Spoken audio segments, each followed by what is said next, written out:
La protección de la carrera de Indias fue algo extremadamente complejo. Bienvenidos a esta sala de los espías y el padrón real en el Bucain. Las naves de la carrera de Indias no solo estaban protegidas por el fuego de sus cañones. Las redes de espionaje e información de los diferentes reyes de la monarquía hispánica tejieron una invisible estructura de inteligencia que protegía los barcos, las rutas, las mercancías y, por ende, a todas las personas que se embarcaban en la terrible singladura. Tal es así que uno de los mayores secretos de la historia de la humanidad se custodiaba en la Casa de Contratación de Sevilla, ansiado por todas las potencias enemigas. Bueno, es la lucha por el secreto una de las características esenciales para la consolidación de los grandes imperios, de las grandes estructuras políticas a lo largo de la historia.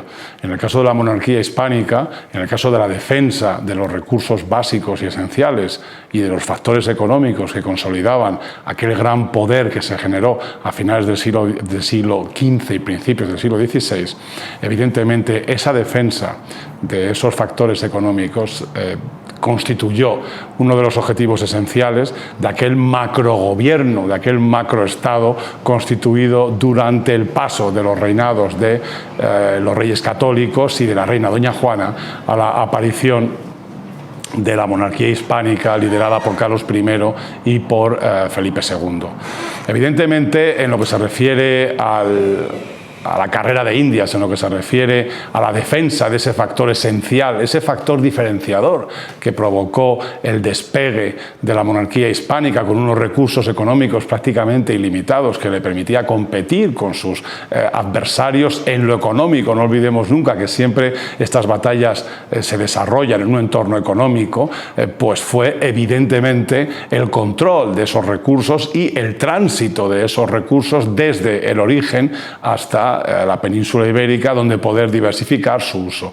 Desde ese punto de vista, la carrera de Indias, la protección de la carrera de Indias ha de entenderse como uno de los factores esenciales y básicos para la consecución de esa hegemonía hispánica. La constitución de la monarquía hispánica en base a diferentes reinados, a diferentes reinos, a diferentes estructuras, a diferentes órganos políticos, conformó una estructura absolutamente compleja que, como ya he dicho, conocemos bajo el nombre de gobierno polisinodial, donde diferentes concejos confluían en básicamente dos esenciales, que eran el Consejo de Estado y el Consejo de Castilla, que eran los dos básicos en lo que se refiere al control de la carrera de Indias, al control del recurso económico que comunicaba como un cordón umbilical los recursos de América y los recursos, no olvidemos también, de la lejana Asia y de Oceanía con la matriz en la península ibérica.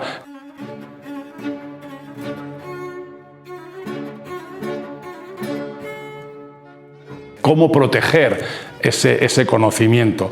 En primer lugar, desarrollando una estructura de inteligencia y espionaje que permitiera otorgar a los decisores políticos de aquella monarquía hispánica en el momento clave, en el momento claro, tomar la decisión correcta, no confundirse, no equivocarse.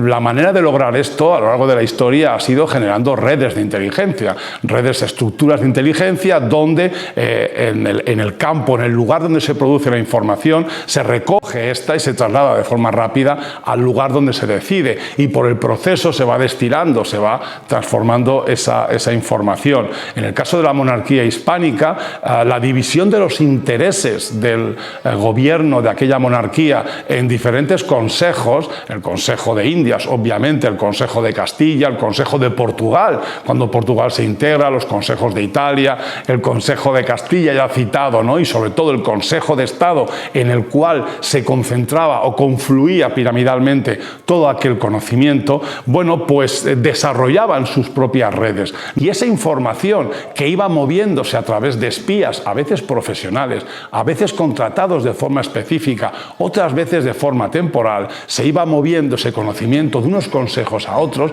hasta llegar a las conclusiones finales y las tomas de decisiones en la reunión de los consejos y, por supuesto, con la información de estos mediante avisos y consultas desde el Consejo de Estado y, por supuesto, del Consejo Todopoderoso Consejo de Castilla. ¿Quiénes son las personas que gobiernan, que controlan esta información, este secreto? Los secretarios. Los secretarios de los consejos son las personas que reciben esa información y recaban del Consejo de Estado y posteriormente del monarca la decisión, la búsqueda de una decisión, de un acuerdo que les permita, bueno, pues llegar a un punto de actuación, es decir, un punto de desarrollo del Poder Ejecutivo.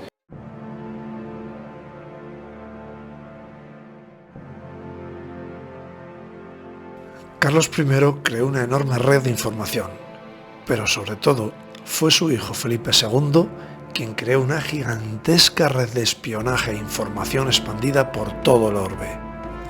Nadie en el mundo de su tiempo tenía más información.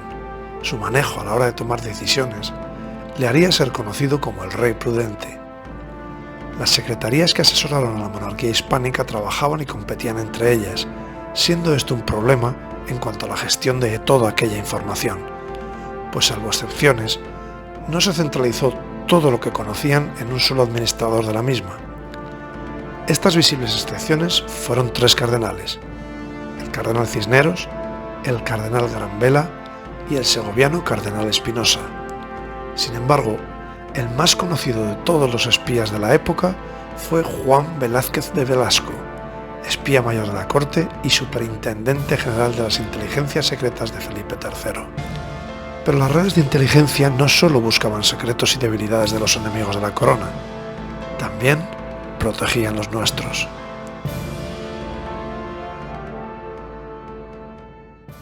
¿De qué tenían que protegerse? Por tanto, las redes de espionaje e inteligencia múltiples constituidas por la monarquía hispánica, sobre todo del secreto inherente a la explotación de este recurso. En el caso de la carrera de Indias, indudablemente las derrotas, los rumbos que debían llevar los barcos españoles por lugares secretos y protegidos con aquellas mercancías, con aquellos productos que fomentaban esa hegemonía económica del gobierno de aquella monarquía hispánica hegemónica durante los siglos XVI y la mayor parte del siglo XVII. ¿Cómo se protegían estas derrotas? Para empezar, creando un único mapa, creando un único recurso absolutamente secreto para poder marcar, para poder establecer determinadas rutas específicas que solo los barcos españoles podían seguir, que solo los capitanes españoles, los capitanes de aquella flota inmensa que desarrollaba o que explotaba este factor económico de la monarquía hispánica podían conocer. Ese mapa que empieza a construirse en el año 1502, 1503, bueno, su necesidad empieza en aquellos años, es conocido como el Padrón Real. A partir de 1527 empieza a conocerse como el Padrón General también, ¿no?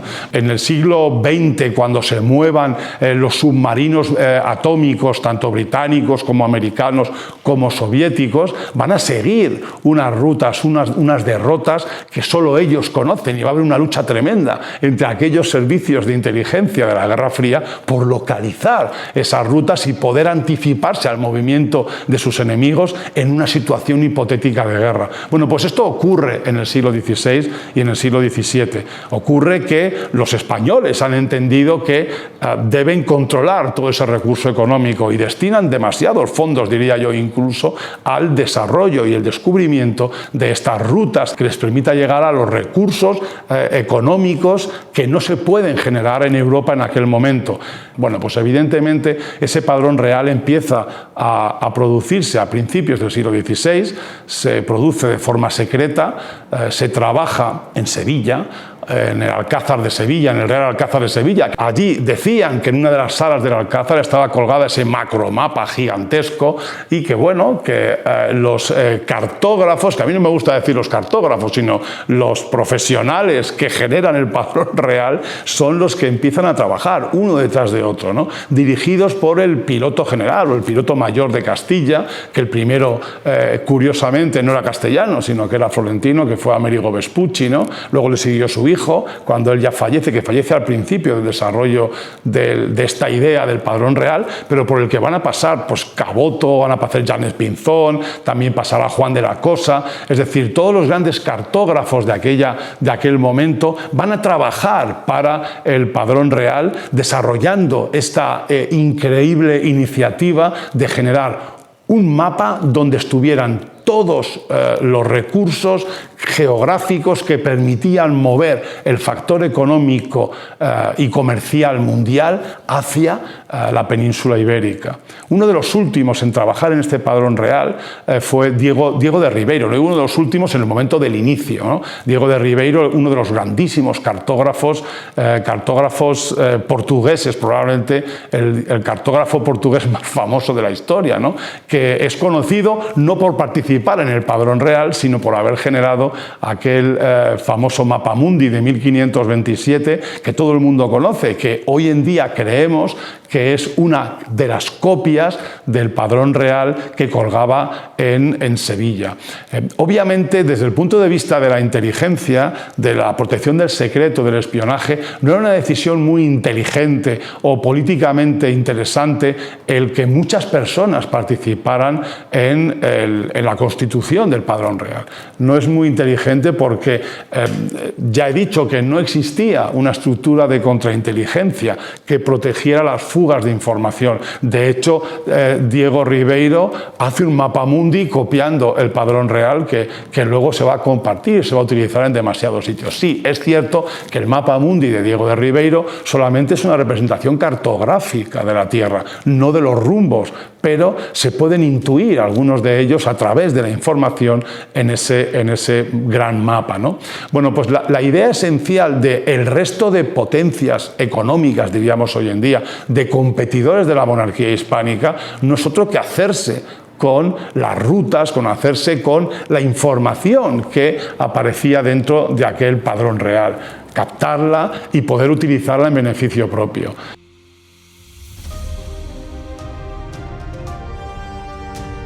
Hasta el primer cuarto del siglo XVI, solamente españoles y portugueses tenían los conocimientos y la tecnología para surcar los océanos.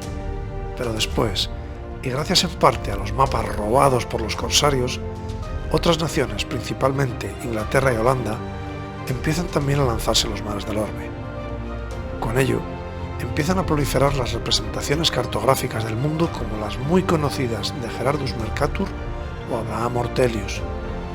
Esto no es más que la lucha por la información para acceder a las derrotas y rumbos en poder hispánico y llegar a las Indias orientales y occidentales y conseguir sus riquezas, generalmente mediante el corsarismo y el contrabando, minando así la todopoderosa hegemonía hispánica.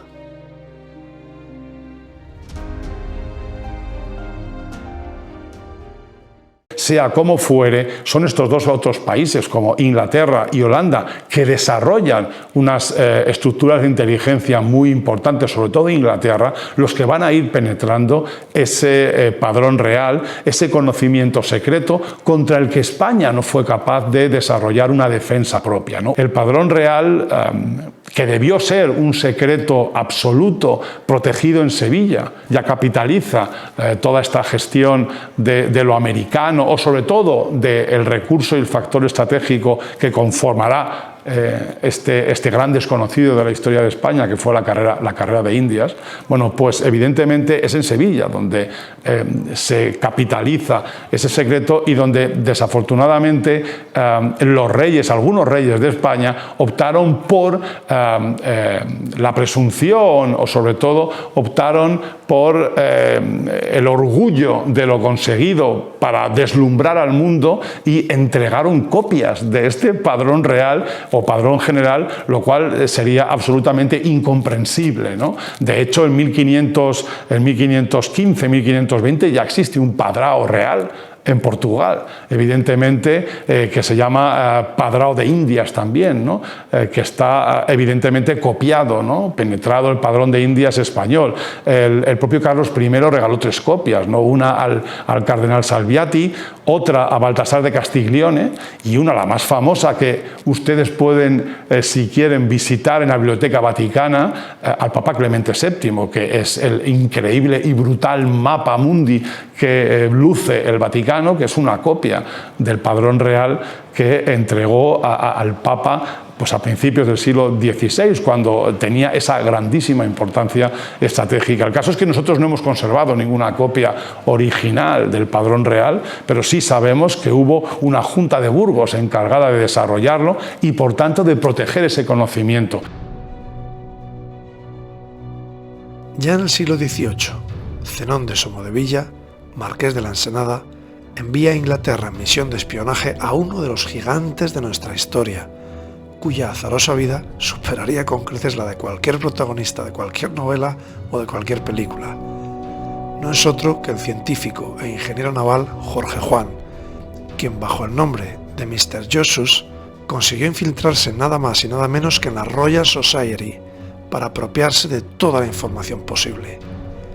Tras más de año y medio de eficaz espionaje, fue descubierto y tuvo que escapar.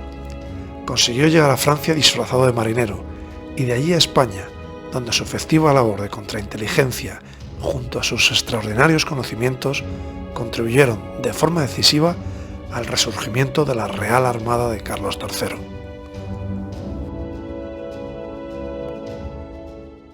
En definitiva, para el mundo del espionaje, para el mundo de la inteligencia, la carrera de India supuso un esfuerzo y una lucha ingente por controlar el tránsito de aquellas mercancías que conectaban España con todo el mundo. Y esa lucha, que bien se desarrolló desde el Consejo de Indias, desde el Consejo de Castilla, desde el Consejo de Estado, he de decir que hay que contemplar la posibilidad de que no fue más allá, probablemente, por la no constitución de una estructura de inteligencia completa, cerrada y absoluta, como se ocurriría en otros países, en otras naciones, en los siglos posteriores. En cualquier caso, siempre es bueno recordar la maravillosa aventura, la increíble oportunidad que desarrolló este país, esta sociedad, durante casi 3 siglos en la defensa de un secreto que conectaba España con el mundo entero.